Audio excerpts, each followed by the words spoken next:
Selamat pagi, salam sehat untuk kita semua. Terima kasih sudah hadir kembali di channel YouTube saya. Terima kasih untuk selalu mendukung dan setia menonton ya. Kali ini kita mau bahas apa ya? Setelah kemarin kita membahas tentang nyeri perut, sudah tentang mual, sudah tentang muntah, sudah tentang diare, dan beberapa tentang infeksi ya. Kali ini saya akan membahas tentang salah satu penyakit infeksi yang terjadi juga di rongga perut, yang cukup sering terjadi terutama pada dewasa muda hingga dewasa tua. Apa itu? Ya, ini adalah infeksi yang sering kita takutkan karena yang sering kalinya berujung di meja operasi ya, yaitu adalah radang usus buntu atau appendicitis. Siapa di sini yang masih ada appendixnya?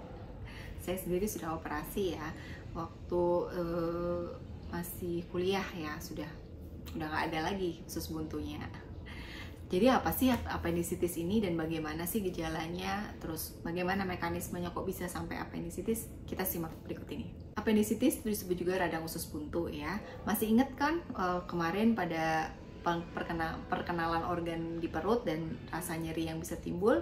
Nah, appendix ini adalah satu organ yang berada di perut sebelah kanan bawah ya, dan ini panjangnya sekitar 5-10 cm, dan kalau dia meradang maka disebut appendicitis. Dengan demikian, maka kalau adanya radang usus buntu, gejala khas utama adalah adanya nyeri perut bagian kanan bawah ya. Namun bisa juga sih dia refer ke bagian yang lain karena namanya juga organ perut ini saling berkesinambungan dan sering disalahartikan juga.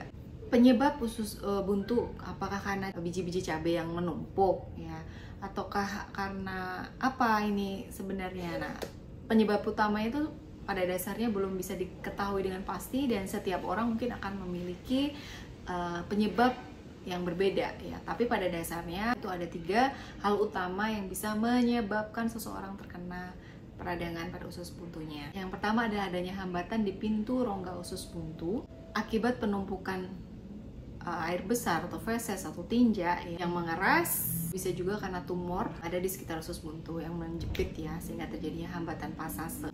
Yang kedua adanya penebalan atau pembengkakan jaringan dinding usus buntu karena adanya infeksi baik pada usus buntu ini sendiri maupun pada jaringan atau organ di sekitar dari usus buntu ya. Yang ketiga adanya penyumbatan dari rongga usus buntu akibat pertumbuhan parasit di pencernaan, misalnya adanya investasi dari cacing ya. Gejala penyakit usus buntu sekarang. Nah, gejalanya udah pasti nyeri ya, nyeri perut.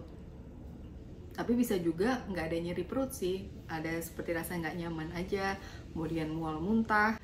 Kalau misalkan diawali nyeri, itu tandanya biasanya dimulai dari pusar ya, terus menyebar sampai akhirnya ke sebelah kanan bawah gitu.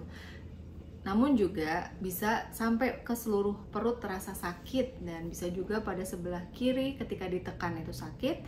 Nah, ini tergantung pada bagaimana respon dari saraf nyeri pada masing-masing individu. Apalagi kalau sudah terjadi pecahnya usus buntu ya, bisa nyebar kemana-mana karena sudah terjadi peritonitis atau peradangan pada rongga perut yang lebih luas. Nyeri akibat usus buntu ini biasanya akan semakin parah ketika bergerak, batuk, atau bersin. Nyeri bisa juga muncul secara mendadak, bahkan saat penderita tidur. Gejala nyeri perut ini juga bisa disertai dengan gejala lain ya. Tadi sudah saya singgung, adanya mual muntah, kembung, dan menggigil, hilangnya nafsu makan, tidak bisa buang gas atau kentut, sembelit atau konstipasi, atau bisa juga malah diare. Kapan kita harus ke dokter? Ya sesegera mungkin sewaktu ada gejala nyeri perut, terutama apabila nyerinya itu tak tertahankan dan atau dilengkapi dengan gejala yang sudah saya sebutkan tadi. Waspada jika nyeri perutnya ini semakin meluas ke seluruh area perut karena bisa jadi sudah pecah nih usus buntunya.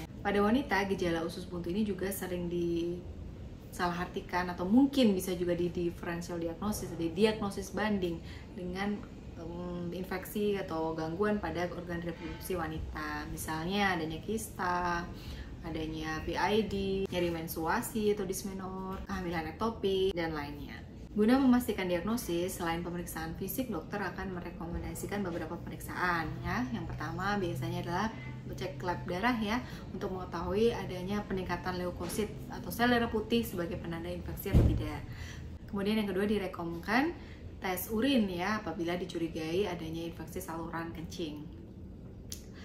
Yang ketiga bisa dilakukan juga USG, ultrasonografi di area perut ya, biar memastikan benar nggak sih ada masalah di situ. Pemindaian CT scan atau MRI itu kalau kasusnya sulit ya, ada diagnosis banding yang sepertinya bukan ke arah usus buntu, itu biasanya akan diajukan di pemeriksaan ini. Pemeriksaan panggul ya apabila dicurigai juga adanya infeksi atau masalah di organ reproduksi wanita.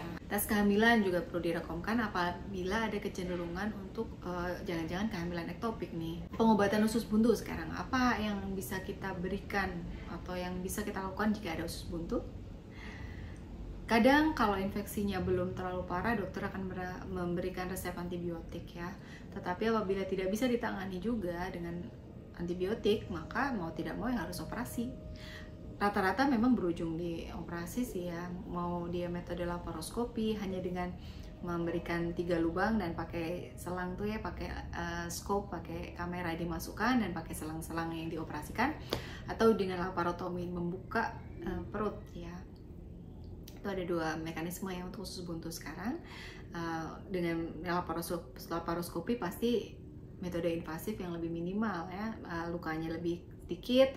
Tapi kalau laparotomi akan lebih lebar lagi luka yang dibuat karena dia membuat sayatan bedah yang lebih lebar.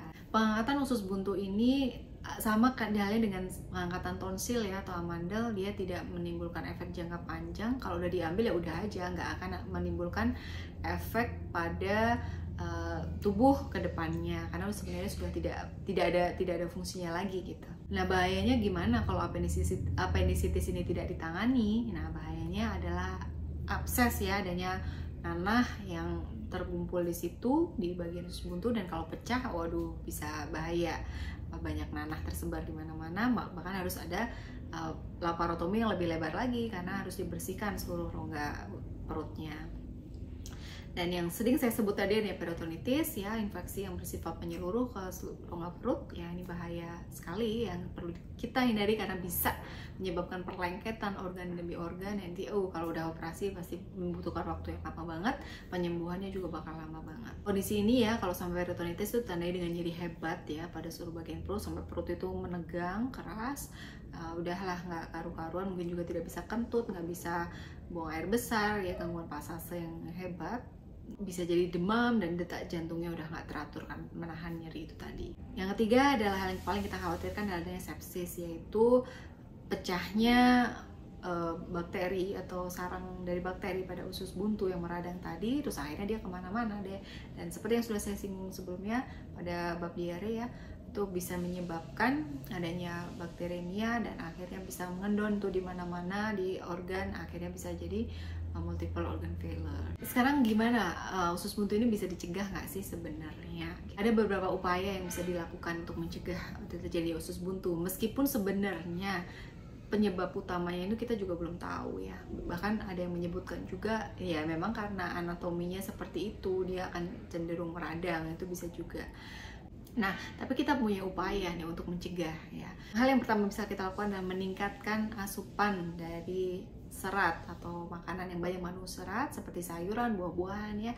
Karena kalau kita sampai kurang serat atau sayur itu bisa menyebabkan hipoperistaltik ya. Peristaltik usus akan menurun, akhirnya bisa menyebabkan tinjanya mengeras. Kalau udah tinjanya mengeras takutnya adanya obstipasi, lebih parahnya bisa konstipasi. Dan hal ini bisa menyebabkan sumbatan pada appendix atau usus buntu. Nah, sumbatan yang sering sekali didapat adalah kasein dan fosfat ya, bagian dari protein. Nah, ini kalau sudah sampai menjebak atau menghambat dari usus buntu ini kan akhirnya bakteri yang memang ada di situ bisa menyebabkan akumulasi ya di perkembang biak, akhirnya infeksi dan menyebabkan appendicitis. Selanjutnya minum air putih yang banyak ya, yang banyak, yang sewajarnya. Terlalu banyak juga nggak baik, tapi yang sewajarnya, yang secukupnya, agar sama juga fungsinya agar tidak ada hambatan pasase dari usus. Selanjutnya mengonsumsi probiotik ya untuk menambah bakteri baik. Jangan lupa melakukan aktivitas fisik dan melakukan pemeriksaan kesehatan secara berkala. Saya kira cukup sekian yang bisa saya sampaikan. Sekali lagi, apendisitis adalah merupakan infeksi pada usus buntu yang gejala utamanya adalah nyeri perut atau gangguan pada saluran pencernaan, sehingga ini bisa juga masuk ke dalam kedaruratan medik. Kalau misalkan terjadi, ya udahlah segera bawa aja ke rumah sakit, karena lebih baik kita tahu penyebabnya secara cepat daripada nanti terlambat. Tentu saja ya, segala hal adalah lebih cepat lebih baik, lebih cepat diketahui lebih baik ya. Bukan berarti oke lah saya obati dulu, pakai alternatif dulu. Nah itu bahaya ya, bahaya nanti kalau sampai adanya peritonitis. Nah bisa juga kita sangat tahan nyeri ya, sangat tahan nyeri, ini nggak apa-apa kok, kayak sakit-sakit biasa, nggak masalah, akhirnya malah terjadi keparahan. Nah yang perlu kita waspadai adalah lokasinya ya, lokasi nyerinya di mana, dan kita harus benar-benar memahami tubuh kita, sinyal apa yang disampaikan tubuh kita, rasa-rasa apa yang disampaikan oleh tubuh kita, sehingga kita bisa cepat bergerak untuk meminta pertolongan medis. Oke, terima kasih banyak sudah menonton sampai akhir. Kita insya Allah ketemu lagi di lain waktu. Sampai jumpa.